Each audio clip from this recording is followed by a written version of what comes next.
तो स्वागत है आपका आज की एक नई वीडियो में। इसमें वीडियो में हम पढ़ेंगे कक्षा 10 इंग्लिश के chapter number a letter to God.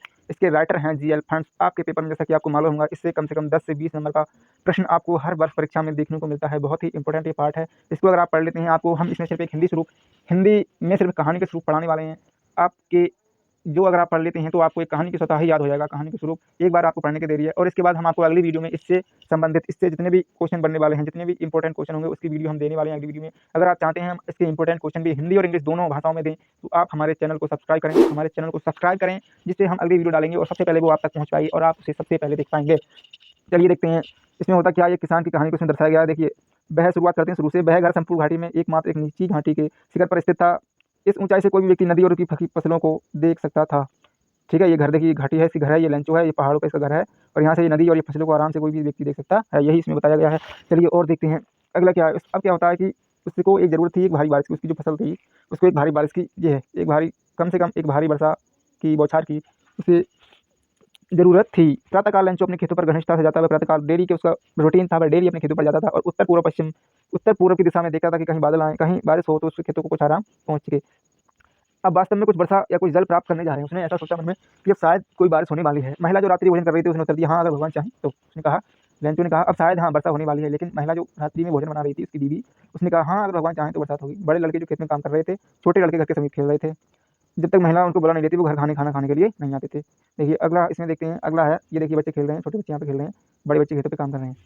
Lencho ने जैसी भविष्यवाणी की थी, उसी समय बड़ी बड़ी बूंदें गिरना आरंभ हो गई। उसने सोचा हाँ शायद वर्षा होने वाली है। तभी क्या हुआ, एक बड़ी बड़ी बूंदों से बारिश आ गई और उसने उत्तर पूर्व में बड़े बड़े विशालकाय मेघों के विशालकाय मेघ बोले तो बादलों को बड़े बड़े पर्वतों के रूप में आते हुए देखा। वो बहुत अच्छे सुंदर स्वच्छ लग रहे थे। किसी अन्य कारण से नहीं गया था बाहर। वो बाहर जाता है ये देखने के लिए कि बादल किधर से आ रहे हैं, किधर को बारिश तेजी से होने वाली है।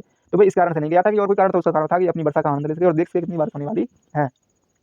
अब ये आकाश से, उसने कहा कि आकाश से वर्षा की बूंदें नहीं गिर रही हैं। उसने कहा ये नए सिक्के हैं, बड़ी बूंदें 10 सेंट के सिक्के हैं, बड़ी बूंदें 10 सेंट के सिक्के हैं, छोटी बूंदें 5 सेंट के सिक्के हैं। ये किसने कहा, लेंचो ने कहा। ये देखिए यहाँ पे बरसात हो रही है, इतनी तेजी से वहाँ पे बरसात होने लगी।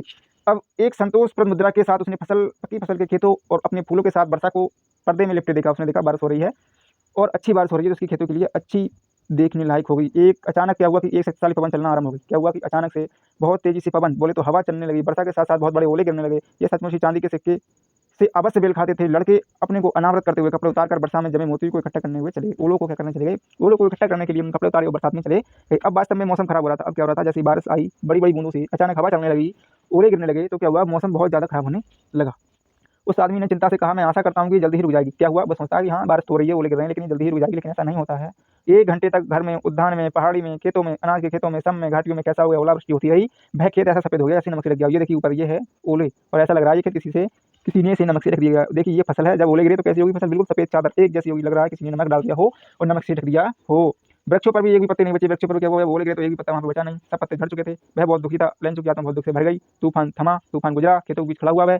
उसने देखा कि जो टिड्डियों का समूह होता है वो इससे ज़्यादा छोड़ जाता है। उसने सोचा कि टिड्डियों दल आता है जो फसल मिल जाती है वो फसल को बर्बाद कर देती है। उसने कहा भाई टिड्डियों का दल भी होता तो वो भी इससे ज़्यादा छोड़ के जाता हमारे लिए, लेकिन वर्षा ने तो कुछ भी नहीं छोड़ा। ये देखिए लेंचो बीच खेत में खड़ा है, इधर और इधर साइड में फसल है, बिल्कुल फसल बर्बाद हो चुकी है। देखिए सब फसल नीचे गिर चुकी है, सब बेकार हो चुकी है। भाई यही कहता है कि अगर टिड्डियों का दल भी आता तो वो हमारे लिए छोड़ जाता। उन्होंने तो हमारे लिए कुछ भी नहीं छोड़ा। ये देखिए उन्होंने तो कुछ भी नहीं छोड़ा। इस वर्ष हमारे पास कोई अनाज नहीं हुआ। भाई दो बड़ी रात्रि थी, हमारा सारा कार्य व्यर्थ रहा। कोई जो होगा हमारी सहायता कर सकता है, वह सोचता है कोई जो होगा हमारी सहायता करे। हम सब इस वर्ष भूख से मरेंगे। वह सोचता है कि इस वर्ष तो अब हम भूख से ही मरने वाले हैं। एक आशा उसके मन में थी, परमात्मा की सहायता। उसके मन में एक ही आशा थी, क्या आशा थी, वो सोचता है कि परमात्मा हमारी सहायता करेगा। इतने परेशान हो गए थे, ये पूर्ण नुकसान था, अब उसे शायद भरपाई नहीं हो सकती, वह भूख से ही मरने वाला है। लेकिन उसने कहा कि शायद, याद रखो, भूख से कोई नहीं मरता, भूख से कोई मरता ही नहीं। ये लोग कहते हैं कि भूख से कोई नहीं मरता। पूरी रात के दौरान लेंचो ने केवल एक आशा अपने मन में छुपा रखी, वह थी भगवान की सहायता। जिसकी आंखें जैसा उसे बताया, प्रत्येक बारे में सोचा। अब वह क्या था, रात्रि भर सोच विचार करता रहा। वह इतना काम करने वाला व्यक्ति था जैसे मानो कोई बैल अपने खेत में काम कर रहे हो, उतना तेजी से काम करता, लगन के साथ काम करता। अब उसने क्या कहा, भगवान को एक पत्र लिखा जाए। वो एक पशु की भांति तो काम करता, लेकिन इतना भी जानता था कि पत्र लिखा कैसे जाता है। तो अगले आने वाले रविवार को दिन में उसने क्या किया, रात्रि में, अगले आने वाले रविवार को दिन में पत्र लिखना आरंभ कर दिया। ये देखिए पत्र लिखा है, बैठा हुआ पत्र लिखा, उसने पत्र लिखना आरंभ किया और वह स्वयं उसे कस्बे की डाक में ले जाने की बात करने लगा। वह स्वयं उसको कस्बे की डाक में डालेगा। ये देखिए ये वहाँ पे गया, उसने डाक यहाँ पे डाला, डाकिया को दिया, डाक में पत्र डाला। ये लेंचो और डाकिया आपसे बात करते हुए, हे ईश्वर, उसने लिखा, हे ईश्वर, आप यदि मेरी सहायता नहीं करेंगे तो मैं इस वर्ष भूखा मर जाऊंगा। मुझे 100 पैसों की जरूरत है। 100 बोले तो 100 पैसों की मुझे जरूरत है, ताकि मेरे खेतों में पुनः बीज बो सकूँ और मैं भूखा ना रहूँ बस। क्योंकि उसकी जो फसल थी सारी ओलों ने बर्बाद कर रखी थी। उसने लिफाफे पर लिखा परमात्मा को, उसने लिफाफे पर लिखा परमात्मा को पत्र, बस। और पत्र को अंदर डाला। अभी भी दुखी था, फिर भी कस्बे में गया। डाकघर में उसने पत्र पर टिकट लगाया, डाक बक्से में पत्र को डाल दिया। कर्मियों में से एक जो डाकिया था, डाकघर में भी सहायता करता था और अत्यधिक हँसते हुए क्या हुआ अपने बॉस के पास जाता है, देखता है उसने पत्र जो था वो परमात्मा को लिखा था। डाकिया ने अपने करियर में, अपनी जितनी भी उसने नौकरी की, अपने करियर में ऐसा पत्र कभी नहीं देखा जो भगवान को पत्र लिखा गया हो। लेकिन एक वह अपने बॉस के पास जाता है, जो बॉस था उसका डाकपाल बहुत मोटा व्यक्ति, मिलनसार व्यक्ति था। उसने भी अचानक हँसना आरंभ कर दिया, किंतु तुरंत ही वह गंभीर हो गया कि शायद उसने पत्र लिखा है तो उसमें ईश्वर में कितना विश्वास है, क्या विश्वास है। देखिए उसने टिप्पणी करते हुए कहा, क्या विश्वास है, काश मेरे पास इस व्यक्ति को जिसने ये पत्र लिखा है उसके जैसा विश्वास होता परमात्मा से पत्र व्यवहार करने का।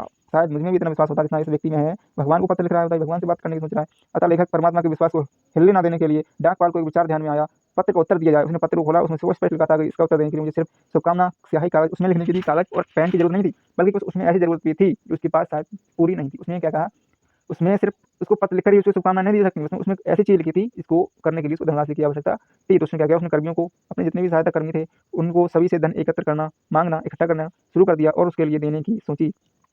अब क्या हुआ, उसने एक साथ 100 पैसे इकट्ठा करना असंभव था, इतने सारे पैसे इकट्ठा करना असंभव था। उसने क्या किया, अपना वेतन का एक भाग भी दिया। उसे इतना 100 पैसे इकट्ठा करना मुश्किल बात थी, तो उसने थोड़े थोड़े पैसे सभी से इकट्ठे किए और आधे से कुछ ज़्यादा ही आधे से कुछ ज़्यादा ही पैसे इकट्ठे हुए। उसने पत्र पर लिखा, केवल एक शब्द में हस्ताक्षर किए, गॉड परमात्मा, गॉड परमात्मा, बस इतना ही उसने लिखा और पत्र को आगे भेजा। अगले रविवार को जब लेंचो ये पूछने आया कि क्या उसके लिए कोई पत्र है, तब डाकिये ने स्वयं से जो पत्र उसे सौंपा, उसे संतुष्टि का अनुभव करते हुए कि उसने एक अच्छा कार्य किया है, उसको रुपए दिए हैं, पत्र सौंपा है तो ये एक अच्छा कार्य होगा। लेकिन जैसे ही लेंचो ने उस पत्र को खोला और उसमें जब उसने धन को गिना तो वह क्रोधित हो गया। क्यों क्रोधित हो गया कि भगवान तो ऐसी गलती कर नहीं सकता। उसने सोचा लंचो ने कि भगवान ऐसी गलती नहीं कर सकता है, और उसकी विनती अगर परमात्मा ने सुनी नहीं है तो ये भी उसको इनकार नहीं कर सकता कि परमात्मा ने विनती सुनी है तो रुपये पूरे देगा, और ऐसी गलती परमात्मा करेगा नहीं। अब क्या हुआ कि तुरंत ही वह स्याही कागज मांगने के लिए खिड़की तक गया। सार्वजनिक मेज पर उसने पत्र लिखना आरंभ किया, भुएं समेटी और इस तरीके से पत्र लिखना उसने शुरू किया। और वह टिकट खरीदना चाहता था तो वह टिकट खरीदने के लिए खिड़की पर गया, जिसे उसने थूक लगाया और अपनी मुट्ठी से प्रहार कर लिफाफे पे चिपका दिया। जो टिकट उसने खरीदा उसे थूक लगाकर मुट्ठी के प्रहार से लिफाफे पर चिपका दिया, जिसे क्षण भर डाक बॉक्स में गिरा दी। उसने तुरंत क्या किया, तुरंत उसमें डाल दिया डाक बॉक्स में। उसने लिखा कि हे परमात्मा, जो धनराशि मैंने आपसे मांगी थी, ये देखिए यहाँ पे है, जो धनराशि मैंने मांगी थी उसमें से केवल मुझे 70 पैसे ही मिले, मुझे केवल 70 पैसे ही मिले हैं। लेंचो ने मांगी कितनी थी, कितनी मांगी थी बताओ, 100 पैसे मांगी थी, लेकिन 100 में से उसे 70 पैसे ही मिले। इस बात से वह गुस्सा हो गया कि भगवान ऐसी गलती नहीं करेगा, रुपये कम देगा नहीं, ठीक है। तो इसीलिए वह गुस्सा हो गया। उसने तुरंत पत्र लिखा कि मैंने आपसे 100 पैसे मांगे थे, लेकिन मुझे पत्र में सिर्फ 70 पैसे ही मिले, क्योंकि मुझे इससे अधिक आवश्यकता है, किंतु मुझे डाक द्वारा ना भेजें। और उसने कहा कि मुझे अब ये बाकी के पैसे 30 पैसे बचे, अब मुझे ये डाक के द्वारा ना भेजे जाएँ। क्यों ना भेजे जाएँ? क्योंकि डाकघर के कर्मी थे, उसने क्या कहा, बेईमानियों का समूह कहा, बेईमानों का समूह, अ बंच ऑफ क्रुक्स कहा। उसने क्या कहा, बंच ऑफ क्रुक्स, एक बेईमानियों का समूह। उसने कहा, हे ईश्वर, अब मुझे जो बाकी के पैसे मुझे बचे हैं वो मुझे डाक के द्वारा ना भेजकर, क्योंकि ये डाक के लोग हैं वो एक बेईमानों का समूह है। यहाँ पे आपका ये चैप्टर समाप्त हुआ। इसके आपको क्वेश्चन है वो अगली वीडियो में देने वाले हैं। इसके लिए आपको हमारा चैनल सब्सक्राइब करना होगा। हमारे चैनल को सब्सक्राइब करें। अगली वीडियो हम तुरंत ही इस पे लेके आने वाले हैं। आपको इसके important question, very short question, MCQ question और लॉन्ग क्वेश्चन इसमें देने वाले हैं। धन्यवाद।